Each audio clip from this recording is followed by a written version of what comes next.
And welcome to another edition of Awaken Live Q&A. I apologize last night. We're not really sure what happened with our feed. We had no problems on this end, but we certainly seem to have problems on the Facebook end.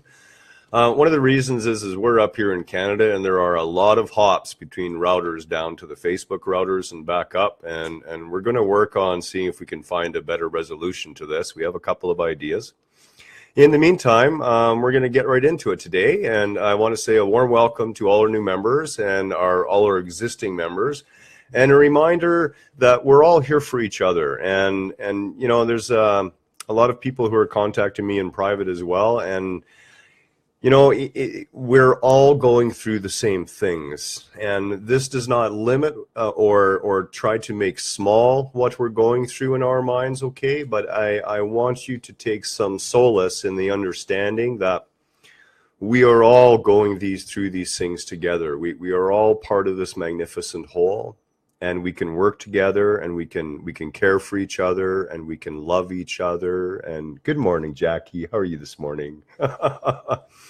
So this is the point I want to get across to you, okay, is that this group, these videos, they're not to somehow put me up on any sort of a pedestal. I don't want that at all. I am here to serve you.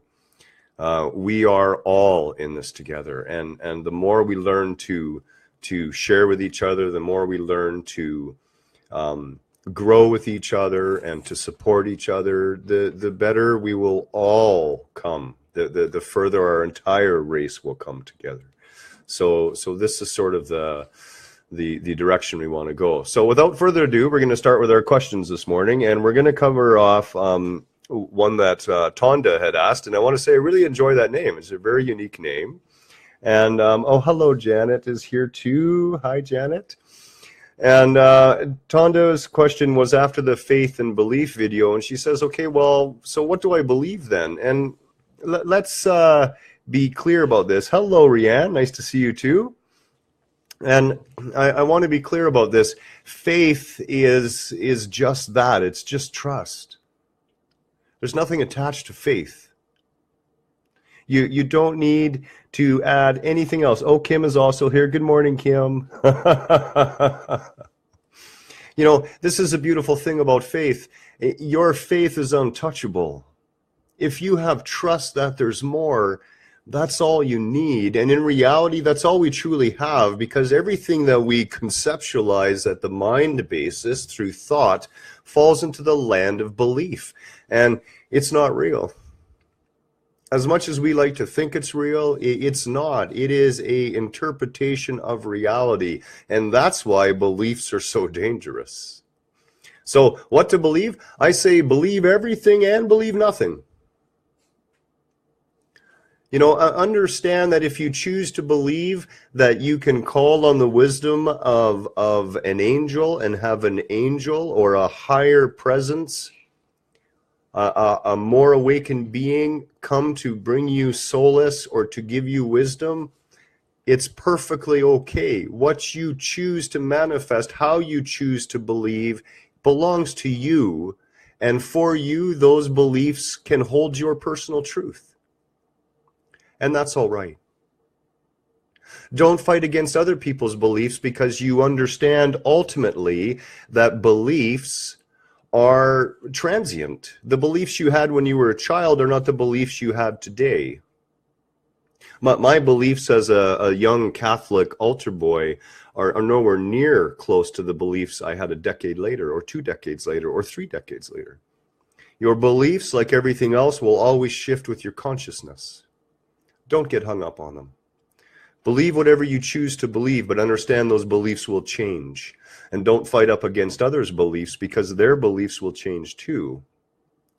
And see, the real problem with beliefs, as I said in the video, is deep in the psyche, the ego knows that it is just a belief. And that's why when you run up against someone and you start to question their beliefs, anger usually arises. And that anger is based on that unspoken fear that their beliefs may be wrong. And it's a lost way to be to you really need to understand, and Janet said it just right, exactly what Abraham said, that a belief is just thought. It's just thinking. It is the faith. It is being uncomfortable with not knowing. And we don't need to know.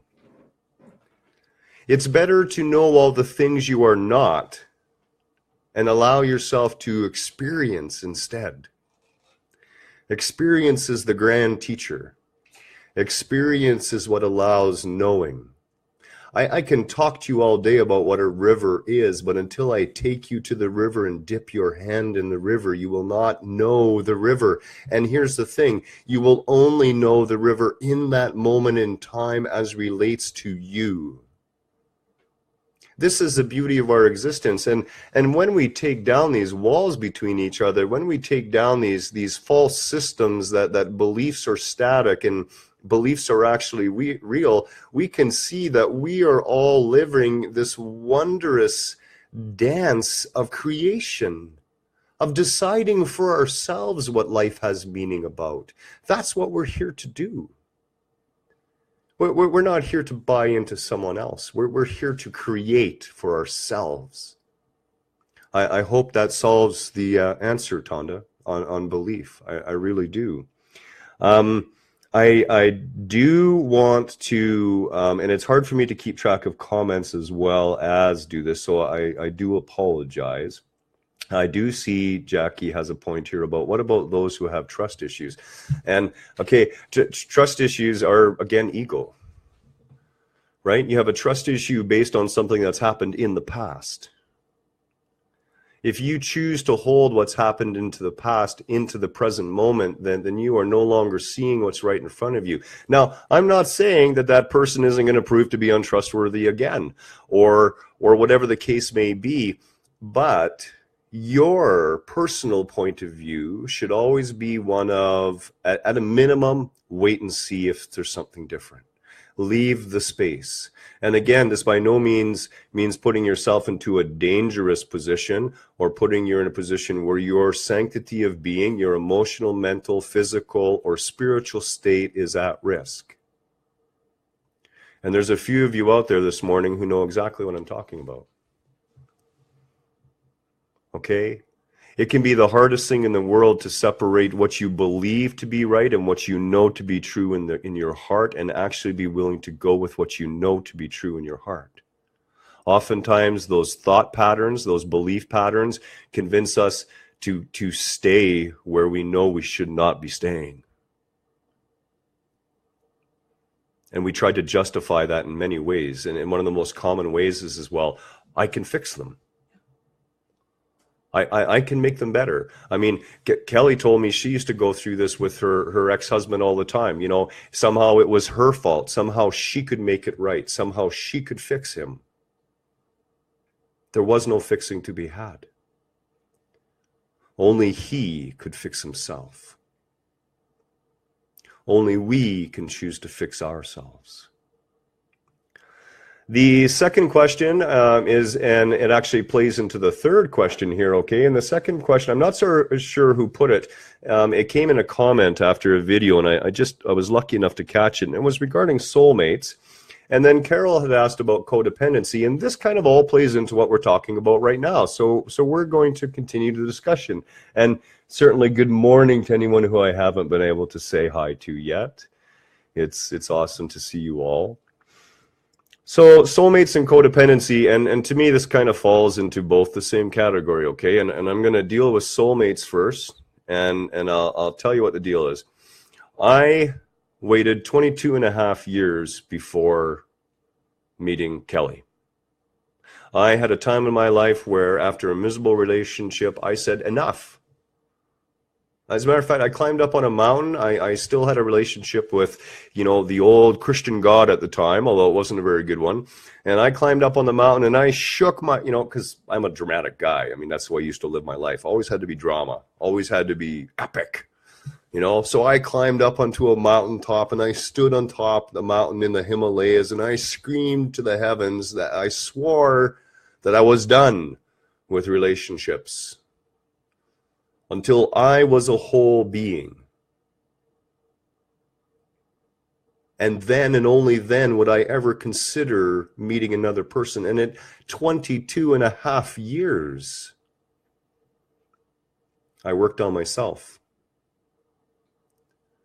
And then one magic day, Kelly came into my life. And as I've told her, I would wait 1,000 more years without issue. Far better to make yourself a complete and whole being and have no need for any other person except an honest desire to share what you are with them. And when you come to that vibrational state, when you come to that whole state, when you come to that sense of completeness, when you finally realize you need nothing externally to be there in peace and feel fulfilled, then you are truly ready to engage in a fully non-codependent relationship. Codependency is all tied up in ego. This is what happens, and this is the soulmate trap that I see so many people going for. Okay, it's like, well, you have a one soul out there for you, and that's a load of crap. If you honestly think in the infinity of the universe, in the infinite number of souls that are traveling in and out of this particular physical existence, that there's only one compatible for you, you're mistaken. That there is not one compatible. You don't even have to worry about that. You don't have to bother looking for that. Become a whole and complete being yourself. Reside in that inner candle of stillness and be okay, no matter what anyone else's opinions or thoughts of you are. And in that vibrational state of wholeness and completeness, with your own power resonant within you again completely, you will resonate a vibration that will attract those who are also vibrating at that higher state. The danger of the soulmate trap, which falls into that codependency again, is of course that if there is a piece of ourselves that we are not dealing with, that perceives someone else needs to fill for us, and we reach outside of ourselves for that, we are inviting a dysfunction into our own lives. And this is not a blame issue. Don't take it personally. We do it again and again and again. First we go looking for objects. Well, the new car is going to make me happy. Oh, that guy or girl is going to make me happy. Nobody can make you happy. Nobody can make you angry. Nobody makes you sad. These are choices we engage in consciously or unconsciously. And, when it comes to the codependency thing, and I'm just going to clear this up once and for all, because this is a huge issue between parents and children and in relationships, okay? Anytime we have a dependency on someone else, that dependency is false. It's a lie we're telling ourselves. We are perceiving that we are lacking something and that we need someone else to somehow complete us in some way. And our media and movies take this to the nth degree, and as far as I'm concerned, cause far more damage. And if there's any truth in that, we can look to our 70% divorce rate in North America. It's full of codependent relationships. And sure, on the outside, when things are going fairly well and that codependency tennis ball is being hit back and forth fairly evenly, okay, you get what you want, I get what you want, back and forth, everything goes well. But as soon as someone fumbles the ball, as soon as someone drops the racket and doesn't hit it back into our court, as soon as that person, or as we perceive, they have stopped fulfilling that hole. In the case of Kelly and her ex-husband told her that she was broken and that the reason he was cheating on her is because she was damaged and it was her fault. And she bought it. A lot of women tend to buy it for some reason. And our civilization has done that to the feminine, and it's wrong, okay? We are never at fault for what someone else chooses to perceive, what someone else chooses to think, or what someone else chooses to do or behave like. It never belongs to us, and never, ever, ever take it on yourself. You know, I'm usually fairly soft about most things, but on this one, I'm going to be really hard, okay? If you are looking outside of yourself and thinking that you are responsible for someone else's behavior in any way, you have a problem. And you got to stop that, because as long as you are thinking that way, you are externalizing your power into someone else's hands. You're handing a piece of yourself to them. And that isn't what relationships are for. Relationships are about sharing, not chunking ourselves up to try and please. Okay? Relationships are truly about sharing and the ability to grow together. The male-female dynamic, and I want to be clear that I'm speaking in the feminine-masculine consciousness terms, not in physical. I don't care if this is two guys, two girls, two transgenders, a mix of a gay, straight. It doesn't matter. We're still talking about feminine and masculine energies. We're still talking about the creative and the destructive or action half of creation. You know, and it's really cute because I have these two little guys sitting on my desk, right? This is the feminine, the creative essence, the womb, okay? And I noticed during the day that the feminine side, the angel, it doesn't move as much.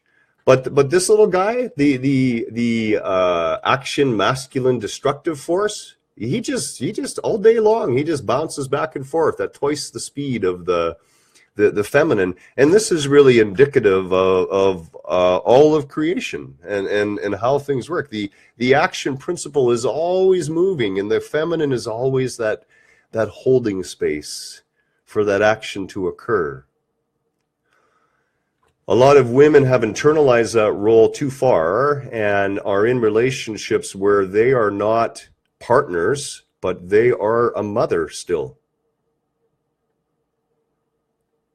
And their spouse is more like a child than an actual partner to them. And only you can decide whether or not there is codependency going on. And I'm not saying break off a relationship tomorrow if it's codependent, but you can look at that codependent relationship and you can work out with yourself where you might need to go, where you might both need to grow. And if you're in a relationship with someone who will grow with you, then you have that opportunity to move past that. But if you're in a relationship with someone who is deeply unconscious, that could be difficult at the least, and you're going to have to make some heavy decisions in your life.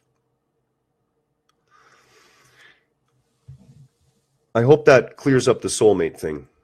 Okay, I personally have never believed in going external hunting for anybody. I've always believed become the being you want to be, and those who you should have around you and involved will be drawn to you. And this goes back to this whole desire thing, okay? And Kelly and I were talking about this morning, and I have to say, we were watching the movie Bruce Almighty, and the way we watch movies is we watch roughly 10 minutes at a time during meals, and that's it. And it's always something uplifting. It's always something that speaks to what's going on today. And in the movie Bruce Almighty, the comment God made was, everyone's making the same mistake. They're always looking up. And what Morgan Freeman was trying to say is that where we need to look is within. We don't need to look outside of ourselves. We need to look within ourselves. All those answers are there. All the truth we ever need is right there. We know at a deep level what is truly good for us and what is not. It's that dichotomy of the ego, those same two halves that bounce back and forth.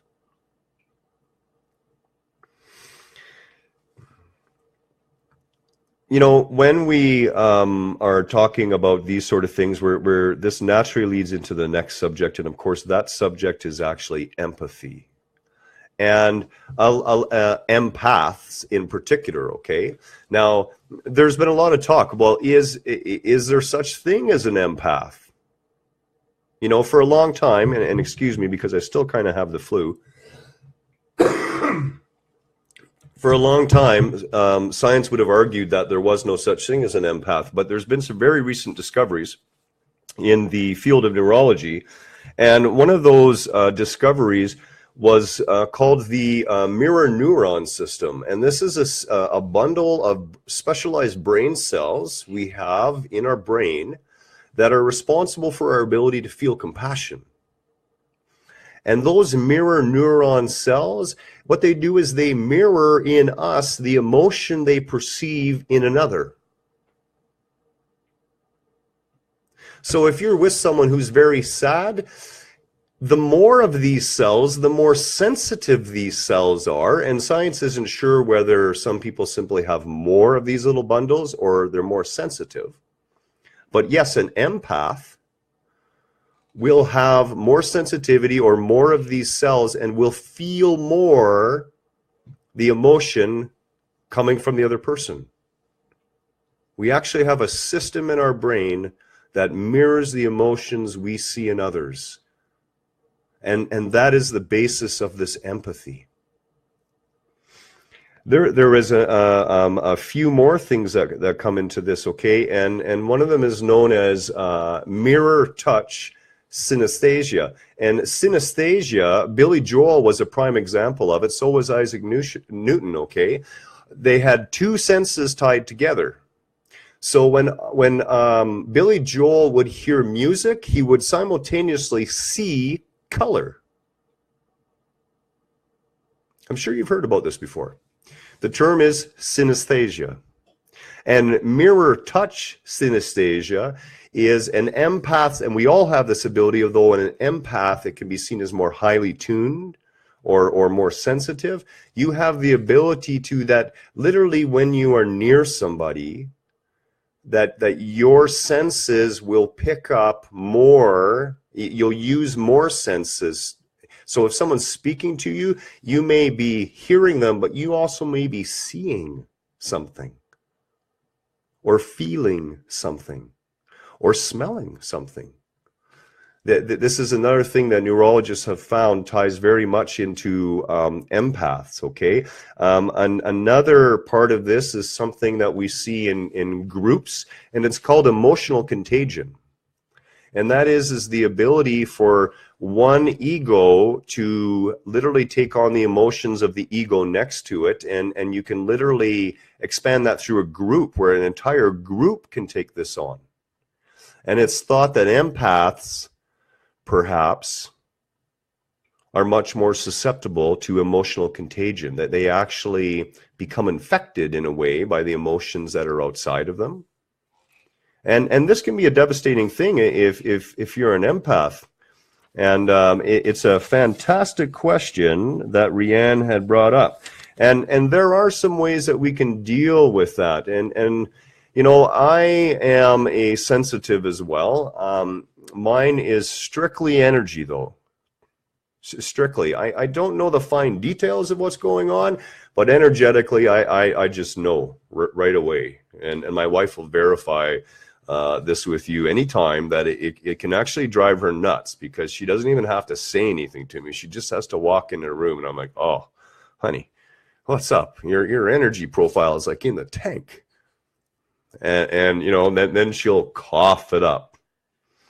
So what do we do about this? When you're an empath, you have to have careful boundaries. It is a must that you put careful boundaries. In my case, I only go out into large crowds for short periods of time. Why? Because the collective emanations off those crowd of people hits you like a gale force wind. I totally get it. You have to set boundaries with yourself. Time management is another big thing that empaths have to be very aware of, and they should utilize time management like a knife, okay? Like really, if you know that being with someone for half an hour is all you can stomach, then set your watch. And in half an hour, get out. Let people know. Do this. Anywhere you work, and Kim has made a comment about people sucking the life force out of you, and that's exactly what it feels like, is that the life force is being sucked out of you. And there are a couple ways around it. Again, we need time management, proper boundaries, meditation. Meditation and recentering, learning to hold that candle within. Kim, pay attention to this one. Learning to hold that candle within while you're at work with the elderly. To always be able to see that candle at the same time. That can give you, it's not a wall, it's more like a attunement field that attenuates that gale force into a more manageable wind. Okay, time and nature. I cannot stress this enough. If you are an empath, you need to go out at least 1 hour a day in nature to heal. Nature is the best healing place for an empath. It is the most healing place that you can be. These are truths. Okay, empaths are real.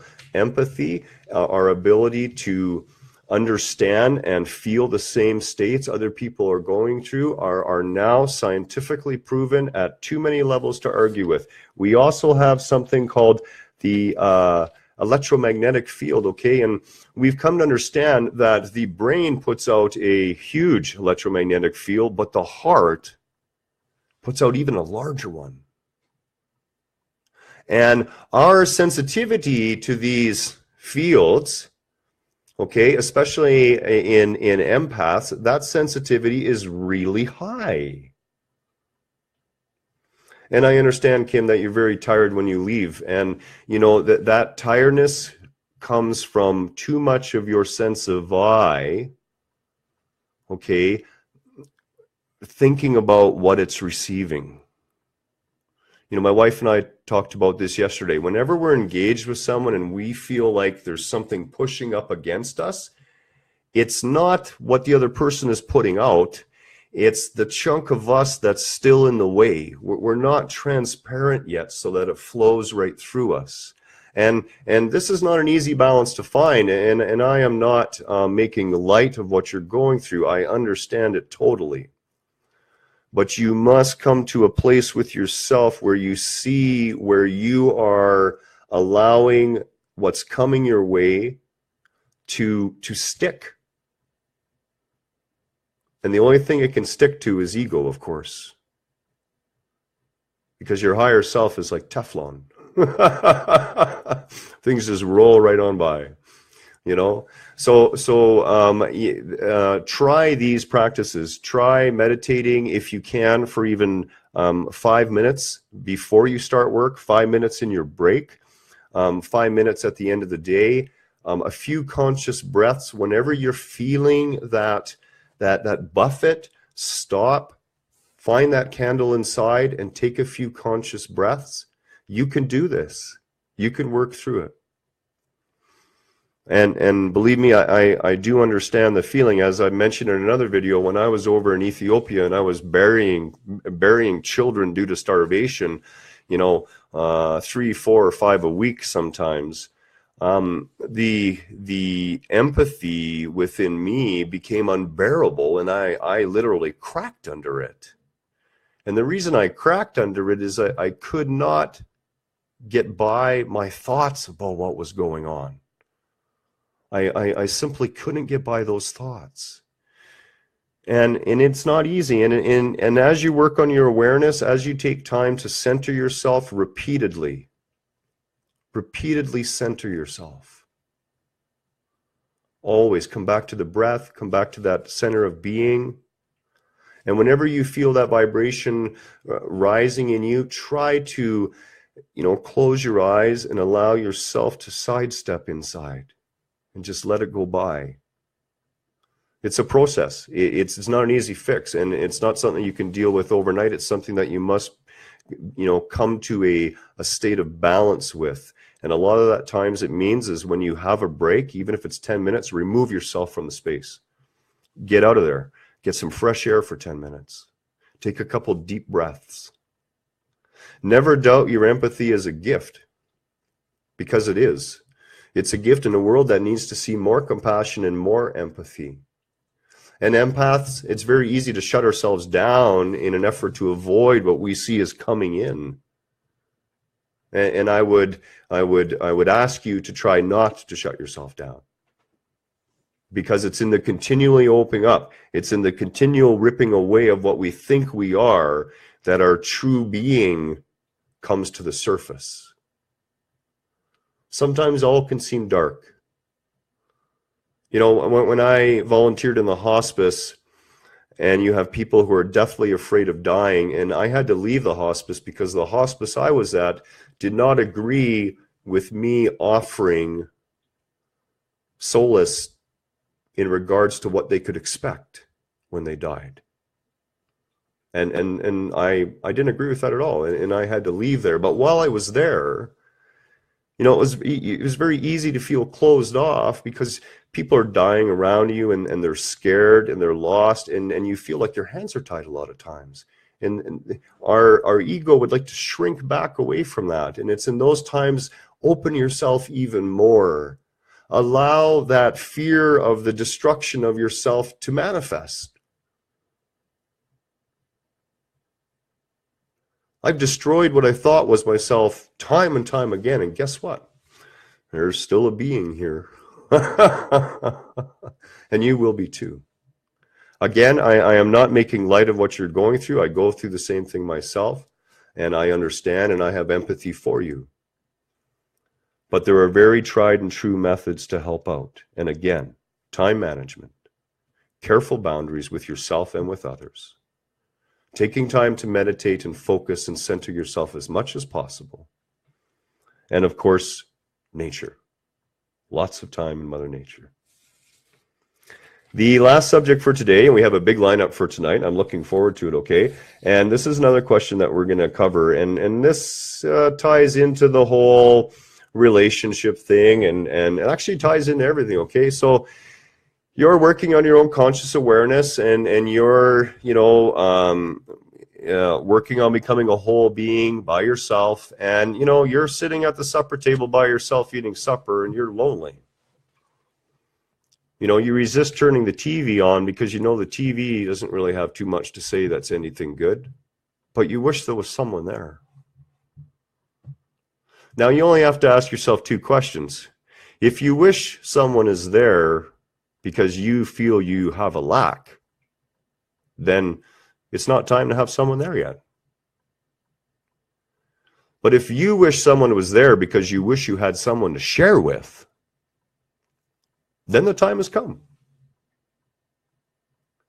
And if you are on the path to growth, I am not saying don't get involved in a relationship if you recognize you still have a little bit of codependency going on, i.e., in other words, you think you can get something from someone else.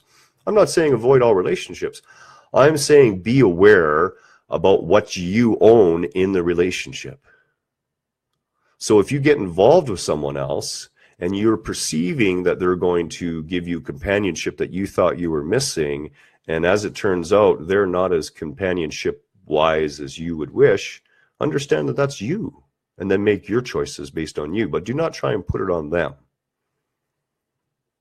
It's still fully possible to have a good relationship and not be totally in a state of self-reliance as a being yet. We are social beings. We love to share with each other. We love to laugh with each other. We love to play with each other. But look what children do. children will go to the park and they'll play all day, and then they'll go on their separate ways, and they're fine till the next day. And if one kid doesn't show up the next day, that's okay too. They go on playing and sharing. It's open. There's no expectation. And this is the way we have to try and live our life. And, you know, as someone who has spent literally decades alone, I can say that I've never had a problem with that, because what I've done is share myself out into service. And this can be a great way. If you're feeling a loneliness of being, but you look around you and you see so many unconscious people. And, you know, we had one of our good friends come over, and she's right around 50, and she was lamenting that most of the men her age are totally asleep and, you know, out of shape and not interested in doing fun things. And I said to her, you may have better luck if you decide to become a lesbian. And we all had a good laugh about that one. You know, the point being is the even the Y chromosome scientifically is on the decline. I mean, the male influence is on the decline. It's hard to find consciously aware men. It is. I mean, my wife and I talk about this a lot of times, because we wish we had more of those men in our group as well. And, you know, if you look at the group, it's majority of it's female. You know, and you know, if you look at the people in the Abraham Hicks audience, for example, you'll see the same thing, mostly female. You know, the feminine is truly the wave that we're coming back to as a world. And we had this before. We had matriarchal civilizations. We had the feminine, and our definition of deity was feminine. And we are returning to that. And, you know, we have an honest desire to share ourselves with others. We have an honest desire to live out our lives and in joyful celebration of our existence. And there is no greater joy than having someone with you who you can share and grow with together. But our limit, you know, we're so time limited as creatures, right? We're always thinking in terms of time. And I fell into that trap too. Literally just before I met Kelly, I remember saying, you know, as a matter of fact, I decided to go on a 3,600 kilometer walk. That was my answer. I dropped everything I owned again. I got this little wagon, and I put this sign on the back that said walking far, and I walked 1,800 kilometers in one direction, spent a month cleaning up the debris that had come in from over in Japan and everything, and landed in Haida Gwaii, and did a big environmental cleanup and tried to raise awareness about the environment. And then I walked all the way back. And the reason I did it is I was frustrated, and I had thrown my head up to the sky and said, that's it. You know, I've waited 22 years and you still haven't brought the right person into my sight. I'm going on a long walk. I'm finished. Well, I got back from the long walk, and there she was. The right person for you, okay? The person that you wish was in your life is there. And it's you who just has to get into the right space. And we have to, this is where that whole honesty and authenticity with ourselves comes into being. We have to, before we get into relationship, we have to know where our own weaknesses are. We need to know where the areas that we're going to have to be mindful, where we can fall into relationship traps, where we can be subsumed by another, where we can get lost in the physical experience and forget that there's so much more than the physical experience. You know, I've always said that the physical interaction is really just icing on the cake. It's all the other things that have real value within a relationship. So the next time you're sitting there alone and you're thinking you feel alone, examine the lie you're telling yourself. because that negative feeling is a lie out of ego. You are not alone. You are always surrounded by loving beings, visible and invisible, conscious and unconscious. And going out and volunteering, putting some of your time back into the community in some way, you'll be surprised who you may meet in that process. You know, a lot of people say, well, go out hunting. And I say, no, don't go out hunting. I just say, go out. Open yourself to the world of possibilities. Show others what you truly are with no worry about what they're going to think about it. Be 100% you in every moment. Don't put on a mask for anyone, first date or otherwise.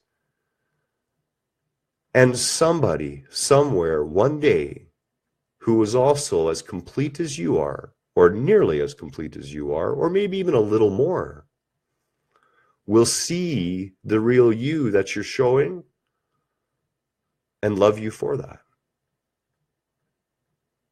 But don't ever assume that you're not already loved. Don't ever assume that you're alone. When you're sitting there eating supper and you think you're the only one there, you have a table of beings with you. You know, this goes back, and again, excuse me, because I still have the flu a little bit, so I'm suffering from nose and eye watering and the like, and a little bit of that. But when I talked in the video about the 10 promises, you know, one of those promises was that, you know, once you reach a certain state, you'll no longer seek anything outside of yourself. You'll no longer covet anything. And wanting to share yourself with someone is not coveting. Wanting to share what you know and the joy of your growth with someone is wonderful. And it's what we're here to do. And you can share that out to people around you in every way you can think of, and take the idea off that you're searching for something you feel you're missing. Because the universe has one fundamental rule. That which you focus on in thought, you get. Law of attraction. Whatever you think upon regularly, you're going to receive in one way or the other. So if your thoughts are always around a perceived lack of someone there, you're going to keep experiencing that perceived lack. But if you can take some time and start to turn those thoughts around and instead start to look to see the people you have already there in your life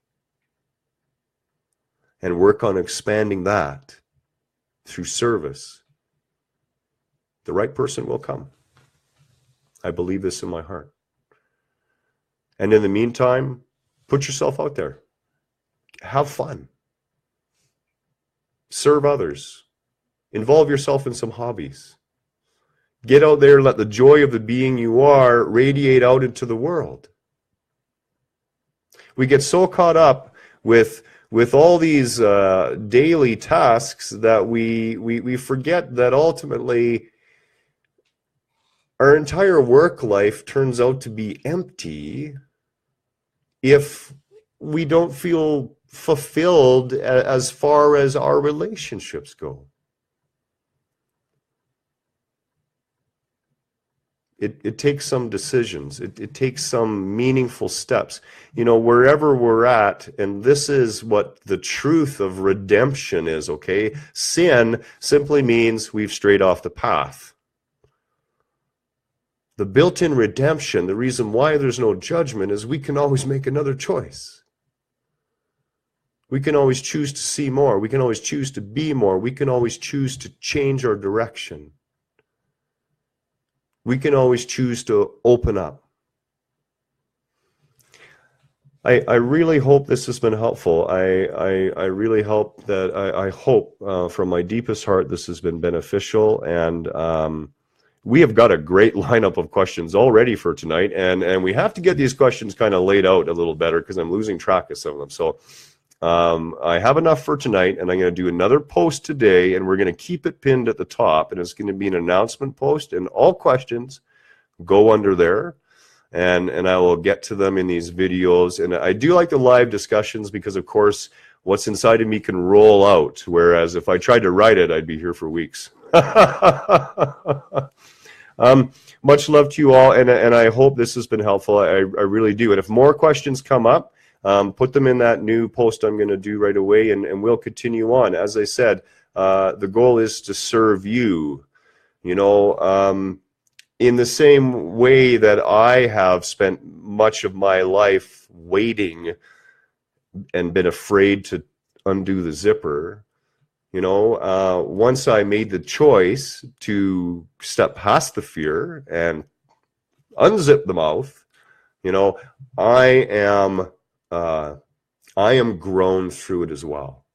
That I am receiving my own gift in return. And many times I find myself listening to myself and going, did I say that? I really need to listen to that myself. And that's the gift you give me, all of you. You really do. And we are all in this together. Much love to you all, and our prayers and meditations will be with you the rest of the day today, as I try to take it easy through the afternoon in preparation for this evening's video, and we have some more production to do. And you are all wonderful, magnificent spiritual beings, and we're going to talk more about that tonight too. Take care for now. Have a good day.